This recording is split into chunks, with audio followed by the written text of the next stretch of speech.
c'est tout le monde dit Sélectiano, j'espère que vous allez bien. En tout cas moi ça va nickel. Aujourd'hui on se retrouve pour une vidéo un petit peu spéciale. Aujourd'hui une vidéo en fait où je vais vous parler simplement du clavier Apple. Un clavier que j'aime vraiment, j'aime beaucoup le clavier de chez Apple. Et je me suis dit bon voilà, j'ai fait une vidéo de la Magic Mouse qui est ma dernière vidéo. Je vous laisse justement aller la regarder, elle est super bien si vous l'avez pas regardée. Qui est assez intéressante sur la Magic Mouse. Ah, et puis maintenant on va parler du clavier Apple. Surtout que là j'ai sorti déjà plusieurs vidéos unboxing. J'ai fait l'iPad, j'ai fait l'Apple Watch que je porte actuellement là, l'Apple Pencil, l'iPad et la Magic Mouse. Et maintenant je vais faire le clavier parce que oui, clavier d'Apple qui est vraiment, j'aime beaucoup ce clavier. Comme vous pouvez voir, c'est un clavier très joli, assez plat. On appelle ça, ce type de clavier on appelle ça un clavier chiclette. Il est pas très grand, pas trop petit, parfait. Avec toutes les touches d'Apple. Alors je sais que maintenant aussi ils avaient un peu changé les touches ici, genre c'est plus les mêmes, c'est tout à fait les mêmes. Vous avez l'éclairage F1, F2 pour mettre moins d'éclairage, plus d'éclairage, pour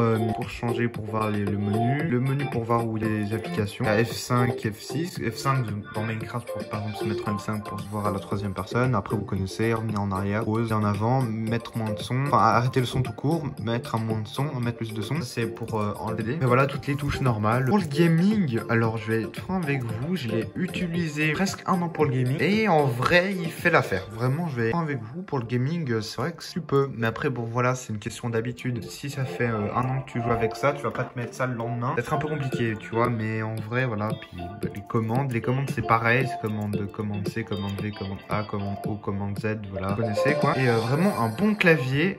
Et aussi la charge de ce clavier est super bien parce que ça tient vraiment longtemps. La charge, c'est très simple. Vous avez ici charge parce que ça charge en Lightning, donc un câble Lightning, un câble comme ça, voilà. Et ici, normalement, vous avez un petit bouton pour l'enlever et le remettre, c'est-à-dire pour désactiver, réactiver. Et aussi on peut le brancher sur un iPad. Vous pouvez directement le brancher sur un iPad. Vous allez désactiver ça, après vous le réactivez, vous allez sur l'iPad, vous allez dans Bluetooth. Normalement il y aura le clavier qui va venir, ou sinon vous réessayez, vous déséteignez, vous rallumez. Dès qu'il y a le clavier, après vous faites se connecter, ou si ça fonctionne pas, regardez si le clavier n'est pas branché à quelque chose d'autre. Et sinon on a aussi l'autre côté avec le logo Apple, voilà. Bon, j'aime bien ce clavier vraiment. Je mettrai dans la description de la vidéo le lien du clavier si vous voulez l'acheter. Et puis voilà, donc rejoignez le serveur Discord si c'est pas déjà fait, ça me ferait vraiment plaisir de fond du cœur. Me follow sur Twitch, je fais des lives les samedis ou les dimanches de temps en temps. Et aussi abonnez-vous, mettez la cloche de notification, mettez votre plus gros pouce bleu. Moi je vous dis ciao, à la prochaine, c'était Lexion, bye.